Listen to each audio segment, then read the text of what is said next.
रक्त स्वाभिमान महासम्मेलन में जैसे जैसे भीड़ बढ़ती जा रही है, ठीक उसी तरह से पुलिस की मुश्किलें भी लगातार बढ़ती जा रही हैं।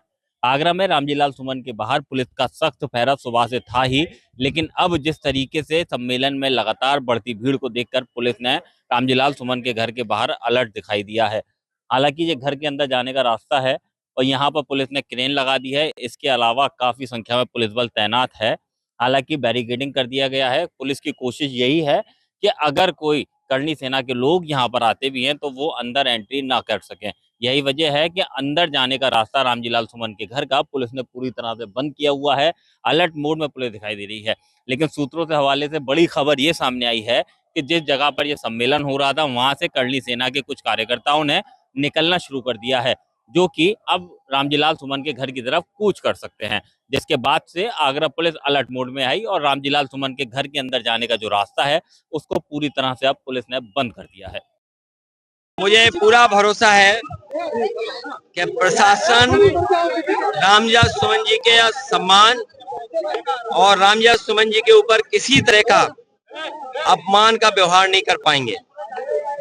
और अगर अभी भी सरकार ने खुली छूट दे रखी है तो सरकार इसके लिए जिम्मेदार है। आगरा में आज बड़ी सेना ये कोई सेना नहीं है, ये भारतीय जनता पार्टी की सेना है। शेरों को किसी ने खाना खिलाया तो इटावा वालों ने खाना खिलाया था। वही शेर गए हैं गोरखपुर, और वो गोरखपुर वाले ऐसे हैं कि वो शेर को खुले में नहीं रख सकते हैं।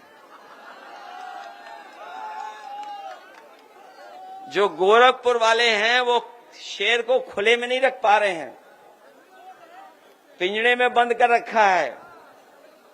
लेकिन हमारी इटावा की लाइन सफारी ऐसी है जहां पिंजड़ों में नहीं रखना है, शेरों को खुले में छोड़ना है। इसलिए एक ये भी इतिहास है।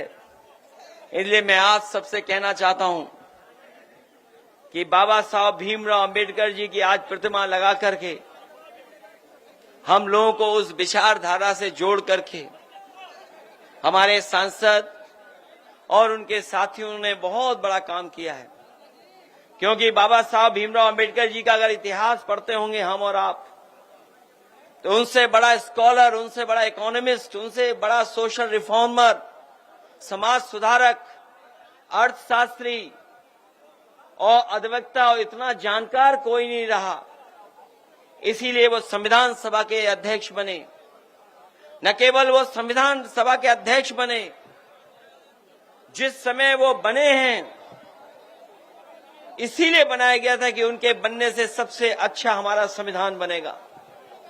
और उन्हीं का योगदान है कि आज हमें दुनिया का सबसे शानदार संविधान मिला है।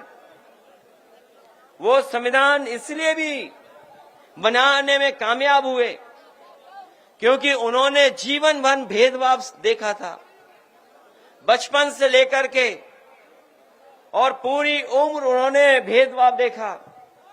उनके बारे में जिन्होंने पढ़ा होगा वो जानते होंगे कि जब स्कूल की कक्षा में जाते थे उस समय भी उन्हें भेदभाव का सामना करना पड़ता था।